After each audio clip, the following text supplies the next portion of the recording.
Hello dear students. आज अपने एक बहुत ही ज़्यादा इंपॉर्टेंट टॉपिक पे बात करेंगे और रियल में आप लोगों की इसकी बहुत ज़्यादा ज़रूरत भी है। तो मैं यहाँ पे रियलिटीज़ भी बताऊँगा और आपको सॉल्यूशंस भी दूंगा। तो स्किप मत करना, आपका टाइम वेस्ट नहीं होगा, 100% गारंटी है। तो अभी स्टूडेंट्स के माइंड में एक इश्यू चल रहा है नोटिफिकेशन का और उसके कारण न होने वाली स्टडी का। तो ऑब्वियस सी बात है, आप अपनी जगह पे बिल्कुल सही हो, क्योंकि जब तक माइंड को कोई टारगेट नहीं मिलेगा माइंड कॉन्सेंट्रेट नहीं कर पाएगा। तो आपकी कोई गलती नहीं है यहाँ पे, ये रियलिटी है। लेकिन इस चक्कर में अपने अपना टाइम भी तो वेस्ट नहीं कर सकते ना, क्योंकि अपने को पता है अपने टाइम की वैल्यू क्या है। समझ में आ रही है आप लोगों के? तो फिर पॉइंट ये बनता है कि हम कॉन्सेंट्रेट कैसे करें, कैसे माइंड को टारगेट दें। तो वही चीज़ मैं यहाँ पे बताऊंगा कि आपको माइंड को टारगेट कैसे देना है। तो यहाँ पे पहले अपने रियलिटीज़ की बात करेंगे, क्योंकि जितना डीप एनालिसिस रियलिटीज़ का होगा उतना ही बेस्ट सॉल्यूशन निकल कर आएगा। तो यहाँ पे कुछ पॉइंट्स की बात करें तो सबसे पहले अपने बात करें तो वो है कि सिलेक्शन ना होने के रीजंस क्या है। इसी में अपनी सारी चीज़ें कवर कर लेंगे, सिलेक्शन ना होने के रीजंस। अब स्टूडेंट्स के अकॉर्डिंग अपने बात करें तो एग्ज़ाम टफ था, टाइम नहीं मिला, नोटिफिकेशन लेट आया इसलिए कॉन्सेंट्रेट नहीं कर पाए। बहुत सारे रीज़न होते हैं, अपने इतने डिटेल में बात नहीं करेंगे। यहाँ पे इंपॉर्टेंट पॉइंट्स की बात करें जिससे अपने को टारगेट मिल जाए और आपको मोटिवेशन मिले, उन्हीं पॉइंट्स की बात करेंगे। अपने वीडियो को लेंथी नहीं बनाएंगे, ठीक है? तो सबसे पहले बात करते हैं, एग्जाम टफ था। मैक्सिमम स्टूडेंट ये सोचते हैं कि एग्जामिनर ने अब की बार क्या कर दिया, एग्जाम बहुत ज़्यादा टफ बना दिया, बहुत ज़्यादा हाई लेवल का बना दिया, इसलिए हमारा सिलेक्शन नहीं हुआ। इसका मतलब क्या निकला कि एग्जाम ने आपका सिलेक्शन रोक दिया या एग्जामिनर ने आपका सिलेक्शन रोक दिया, ये मीनिंग निकलता है। लेकिन रियल में अगर अपने बात करें तो आपका सिलेक्शन किसने रोका? एग्जामिनर या एग्जाम ने रोका या आपके साथ वाले ने रोका जो आपको कंपटीशन दे रहा है? सोचना, इस बात को ध्यान देना। जो भी बातें मैं यहाँ पे बोल रहा हूँ उन पे एक बार गौर करना, ध्यान से सुनना उनको, फिर उनके बारे में सोचना। आपको अपने आप अपना टारगेट मिल जाएगा और अपनी कमियां भी मिल जाएगी, अपनी गलतियां भी मिल जाएगी, क्या क्या गलतियां आप लोग कर रहे हो, क्यों आपका सिलेक्शन नहीं हो पा रहा है। समझ में आ रही चीज़? तो वैकेंसीज जितनी थी उतने कैंडिडेट को तो सिलेक्ट किया गया था ना। दिक्कत क्या हुई कि अपने उस रेस में आउट हो गए, उस रेस में अपने जीत नहीं पाए, फेल हो गए। अब उसका रीजन क्या है? जिस बंदे ने इस रेस में जीत हासिल की है, जो सिलेक्शन ले गया, उसने टारगेट फिक्स किया अपना, क्या कि हर बार एग्जाम होता है, इस बार भी एग्जाम होगा, तो मेरा टारगेट है एग्जाम, चाहे कभी हो एग्जाम।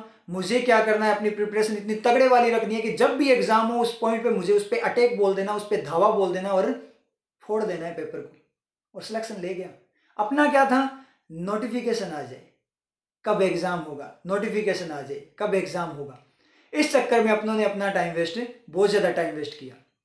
लाइव एग्जाम्पल आप लोगों के सामने है। नॉर्मल से नॉर्मल कैंडिडेट सिलेक्शन ले गए, धुरंधर रह गए एक्सपेरिमेंट्स के चक्कर में। नॉर्मल कैंडिडेट्स ने कंसिस्टेंसी को ब्रेक नहीं किया। समझ में आई चीज़? तो ये रीज़न था, क्योंकि जितना टाइम आप वेस्ट करोगे आपके साथ वाला, क्योंकि कंपटीशन का टाइम है, आपको पता है अगर हल्का सा भी ब्रेक लगाओगे तो कुचल दिए जाओगे। समझ में आ रही है चीज़? बहुत ज़्यादा भीड़ है, आपको भी पता है, बेरोजगारी भी बहुत ज़्यादा है। तो अपना जो अपनों ने टाइम वेस्ट किया, अगर अपने टाइम वेस्ट करेंगे तो जितना टाइम वेस्ट करेंगे उतने स्टेप्स अपने सक्सेस से पीछे चलते जाएंगे और जो साथ वाला है वो अपने से आगे निकलता जाएगा। तो कहाँ से होगा अपना सिलेक्शन? क्लियर हो आप लोगों के? नेक्स्ट बात करें, टाइम नहीं मिला। तो मुझे एक बात बताना आप लोग, जैसे अपने बात करते हैं, चलो नोटिफिकेशन का वेट करेंगे, कोई दिक्कत वाली बात नहीं है, नोटिफिकेशन आएगा उसके बाद में स्टडी करेंगे। नोटिफिकेशन आ गया, टाइम मिला 1 मंथ का कि 1 मंथ बाद आपका एग्जाम है। अब माइंड फिर से अनस्टेबल, माइंड अनस्टेबिलिटी में चला गया। कैसे तैयारी करें, कैसे प्रिपरेशन करें, 1 मंथ का टाइम है, स्ट्रेटेजी बताओ कोई। 1 मंथ में कभी सिलेक्शन होता है क्या? तो एक्सेप्शन की फॉर्म में बात करूं तो 1 मंथ में क्या सिलेक्शन लोग लेने वाले 5 आवर की स्टडी में भी सिलेक्शन ले जाते हैं। समझ में आ रही चीज़? तो इस टॉपिक पे अपने बाद में बात करेंगे जब नोटिफिकेशन आ जाएगी उसके बाद में, क्योंकि ये उस टाइम पे आपके काम आना है। क्योंकि बहुत सारे कैंडिडेट्स ने, जो स्टूडेंट्स हैं, उन्होंने मुझे पूछा कि सर आपने एसबीआई कैसे क्रैक किया, इसके लिए हमें स्ट्रेटेजी बताओ। तो ये मेरी स्ट्रेटेजी है, ठीक है? तो इसकी अपने बाद में बात करेंगे। मेरे स्टूडेंट्स को पता है, मैक्सिमम को पता चल गया होगा कि 5 आवर वाला क्या सीन है, ठीक है? तो इसकी अपने बाद में बात करेंगे। अभी अपने अपने करंट जो टॉपिक है उसी पे बात करते हैं, ठीक है? तो आप लोगों ने बोला कि नोटिफिकेशन आया, 1 मंथ का टाइम मिला, अपने को दिया गया यहाँ पे, तो हमें टाइम ही नहीं दिया। तो एक बात बताना मुझे कि आपको टाइम एग्जामिनर ने नहीं दिया या आपको टाइम आपने खुद ने नहीं दिया? सोचना इस बात को ध्यान से। आपने खुद ने टाइम नहीं दिया या उसने टाइम नहीं दिया? आपको पता था ना कि एग्जाम होगा, लेकिन नोटिफिकेशन के चक्कर में अपनों ने क्या किया, अपना टाइम वेस्ट किया और अपने रह गए। तो कहीं ऐसा ना हो कि नोटिफिकेशन के चक्कर में आप अपना टाइम वेस्ट कर दो और बाद में सिर्फ और सिर्फ पछतावा रह जाए और ऐसा लॉस हो जाए जिसका कोई रीपेमेंट ना हो पाए, कोई भरपाई ना हो पाए। ये चीज़ एक बार माइंड में ध्यान से रखना। टारगेट आपके पास ऑलरेडी है एग्जाम होना, समझ में आ रही चीज़, मैं आगे और क्लियर करूंगा। चलो फिर भी अपने नोटिफिकेशन की वेट करते हैं। तो नोटिफिकेशन का वेट तब किया जाता है ना कि हर बार सिलेबस चेंज हो रहा हो, कि सिलेबस चेंज होगा नोटिफिकेशन का वेट करें कि कोई और सिलेबस आएगा, सब्जेक्ट चेंज हो जाएंगे, तो नोटिफिकेशन का वेट करें कि कौन से सब्जेक्ट आने हैं। जब अपने को पता है अपने सब्जेक्ट फिक्स है, वही वाले सब्जेक्ट आने हैं, फिर नोटिफिकेशन का क्या वेट करना, क्यों अपना टाइम वेस्ट करना। सोचना इन चीज़ों को, समझ में आ रही है आप लोगों को, क्लियर हो पा रही है ना बातें आपके। तो अगर सिलेबस चेंज होता होता तो अपने टाइम वेस्ट करते हैं, लेकिन फिर यहाँ कोई मीनिंग नहीं बनता ना टाइम वेस्ट करने का।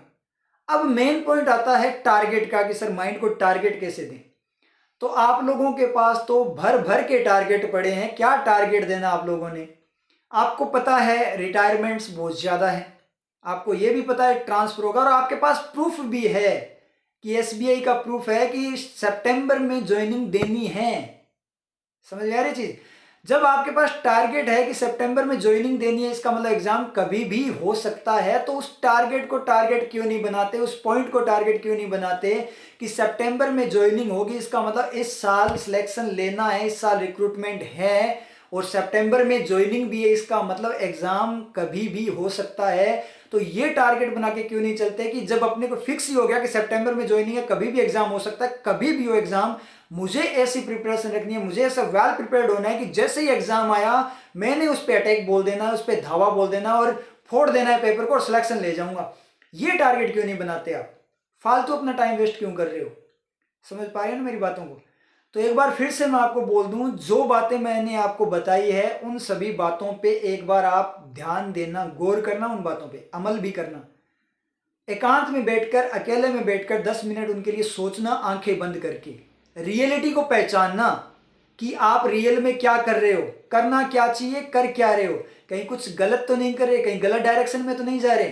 तो इस चीज पे एक बार थोड़ा सा कॉन्सेंट्रेट करके सोचना, फिर अपने को बूस्ट करके टारगेट फिक्स करना। मैंने टारगेट आपको बहुत सारे दे दिए, टारगेट फिक्स करके शुरू हो जाना और स्टडी पे फोकस स्टार्ट कर दो। अभी भी टाइम वेस्ट नहीं हुआ है, अभी भी आप लोगों के पास टाइम है, रियल में आप लोगों के पास टाइम है। तो टेंशन लेने की कोई जरूरत नहीं है, आप सिलेक्शन इजीली ले सकते हो। लेकिन अभी भी आप जगह नहीं ना, और वापस उन्हीं चीजों में चलते रहे, नेगेटिविटी में, फालतू में अपना टाइम वेस्ट, जिनमें मतलब नॉनसेंस तरीके से टाइम वेस्ट, मतलब जिसका कोई रीजन ही नहीं है, कोई बेस ही नहीं है टाइम वेस्ट करने का। क्योंकि बेस तो तब नहीं होता ना कि सर नोटिफिकेशन नहीं है, ये काय का बेस है, जब अपने पास बेस ऑलरेडी है कि अपने रिक्रूटमेंट होना है, ज्वाइनिंग है सितंबर में, और बेसलेस फॉर्म में आप बात कर रहे हो जिस बात का कोई मीनिंग ही नहीं है। इस तरीके से अगर आप टाइम वेस्ट करोगे तो फिर नुकसान तगड़े वाला होने वाला है। और आपको मैं फिर से बता दूं, जल्दी से सिलेक्शन लेना है ले लो, आगे की सिचुएशन पता नहीं कैसी होने वाली है, बाद में सिर्फ पछतावा रह जाएगा, कुछ नहीं बचेगा। क्लियरली बोल रहा हूँ, जितना जल्दी आप खुद को मतलब स्टेबल कर पाओ उतना जल्दी स्टेबल करो। ये मेरी पर्सनल एडवाइस है आप लोगों के लिए। क्लियर हुआ।